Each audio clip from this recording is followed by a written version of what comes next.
State Highway Patrol, Corporal Kerr speaking. There has been an accident at Trimble Road in the expressway. A car and truck are involved. You say 2 persons have been killed, and there are several others injured. Have you called an ambulance? Your name? Telephone number? 764. Okay on the signal 30 en route. Okay on the signal 30 en route.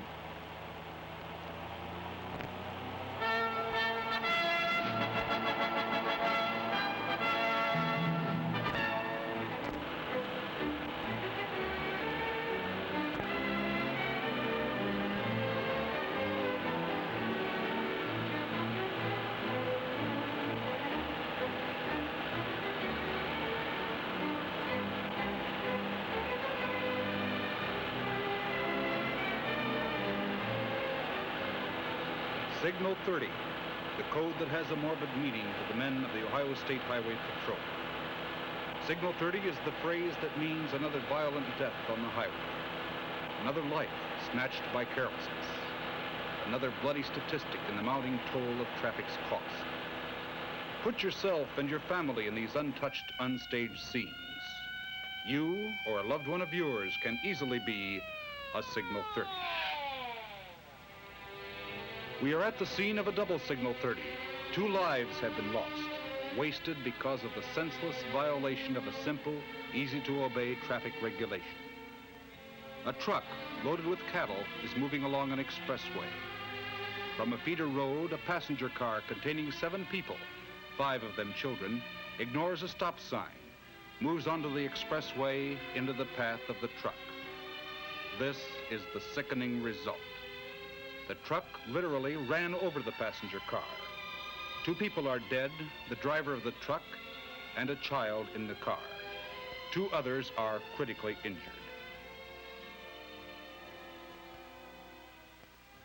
The driver of the passenger car violated a stop sign where visibility in both directions was excellent. His own neglect and stupidity cost the life of his daughter and the life of a man who just happened to be in that place at that time. And here is the same area in which the twin fatality occurred. Only a few are paying attention to the red octagon, which is the universal signal for stop. Even boys on their bikes pump blissfully across the highway with no thought as to the meaning of the stop sign. What prepares a state highway patrolman for his exacting job? First, a period of rigid training. There is work in the classroom that covers law, situation, and procedure. There is physical training to sharpen the already splendid condition of the candidate. But something more must be there even before training starts. A spirit of dedication to the job that must be done. The combination of dedication, physical condition, classroom proficiency, personality, and adaptability all add up into an effective, alert officer. These men will represent the state in its respect for law. After the exhaustive and sometimes exhausting training comes assignment, and then the lessons that only experience can teach. The State Highway Patrolman has many duties that can be called routine. Among them, the spot checking of cars. This patrolman and his fellow officer are checking vehicles for safety factors: lights, horns, stoplights, and windshield wipers. The spot checking often finds minor troubles that are not known to the driver, causing him to be more mindful of the basic safety factors built into his car. It is, at best, a routine check, but it has its purpose in promoting a better safety record. The sign that denotes the speed limit of this particular zone is conspicuous, and so is the disregard for the sign's warning.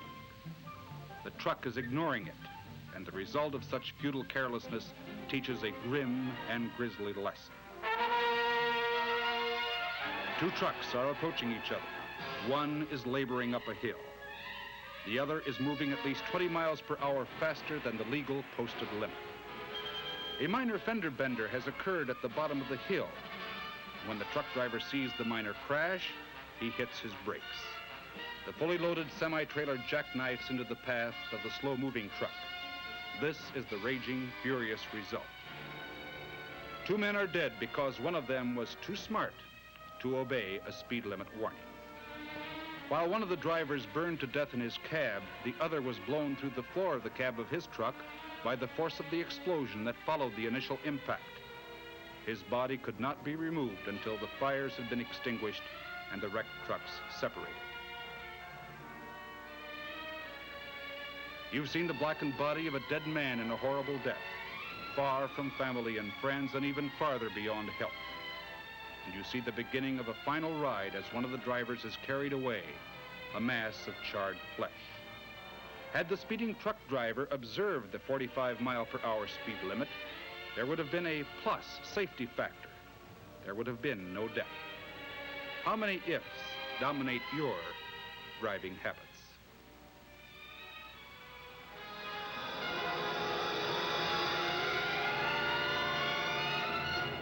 Meet the passenger, painfully, though not seriously injured.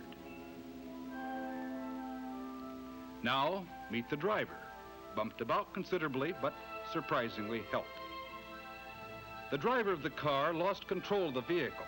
The car skidded 165 feet off the right side of the road, hit an embankment, went 27 more feet, rolled end over end for 108 feet, knocked down a fence, rammed into a post on which several mailboxes were mounted. The crossbar is seen piercing the car as it narrowly missed the driver and the passenger on the way to the left rear door. One man injured painfully, the other scared stiff, with only a hazy recollection of what happened. This is the result of driving carelessly, with only casual attention given to the important mechanics of driving.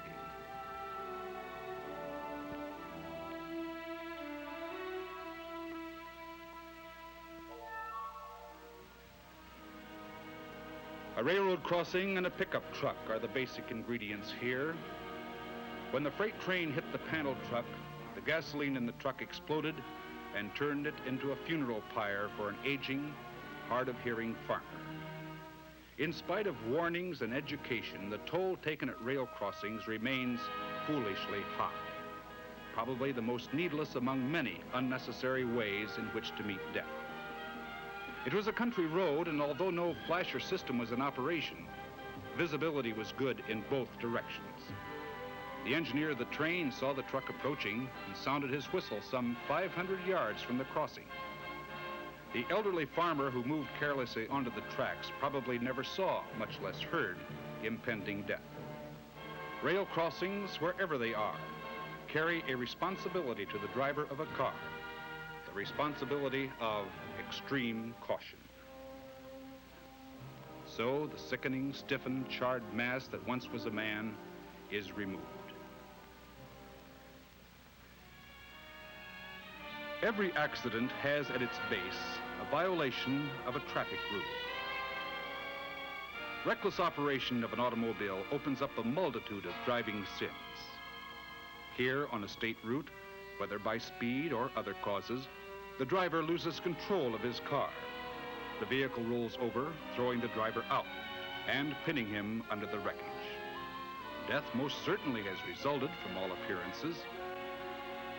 20 men are careful in lifting the car bodily because it is feared that rolling the car over might aggravate the injuries of the victim, if indeed he is alive. The 20 men hold the car up while others gently remove the body. But a guardian angel hovered close to the man. He was found to have only serious injuries, nothing fatal. He lived to tell about it. Did he boast of beating death? Well, perhaps we don't know. Maybe he lived to tell others of the folly of driving recklessly. Maybe he was spared so that he could tell others that traffic laws are effective weapons against death and injuries only when they are obeyed.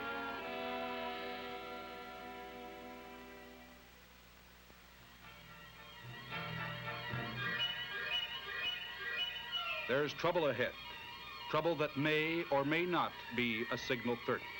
What will we find? A minor mishap? Or will we look upon the stark face of death?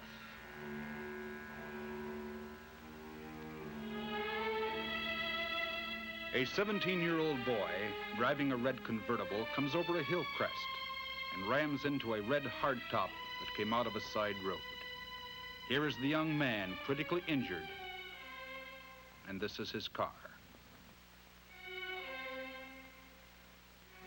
And here is the ultimate big spender in this tragedy, a visitor from a neighboring state.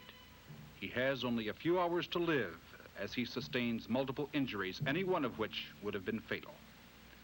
And this is the passenger in the dead man's car, painfully hurt because the driver of the car disregarded a common, easy-to-observe law.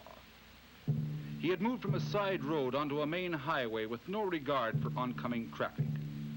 The 3 or 4 seconds he tried to save cost him his life for his failure to yield the right of way. He is sprawled on the ground, already showing the pallor the doomed assume.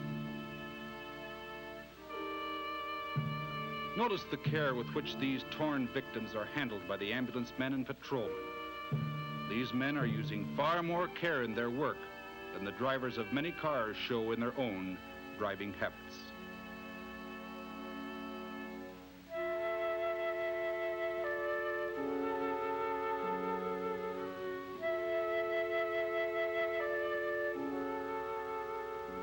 Under the green blanket is the driver of the convertible, while the driver of the hardtop lies only a few hours away from death.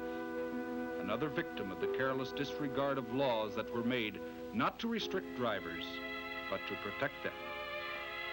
The man and his wife were in the area to attend her mother's funeral the next day. Thus, 14 hours before that sad ceremony, her husband met his death. The end of a trip to a funeral was simple in this case: another funeral.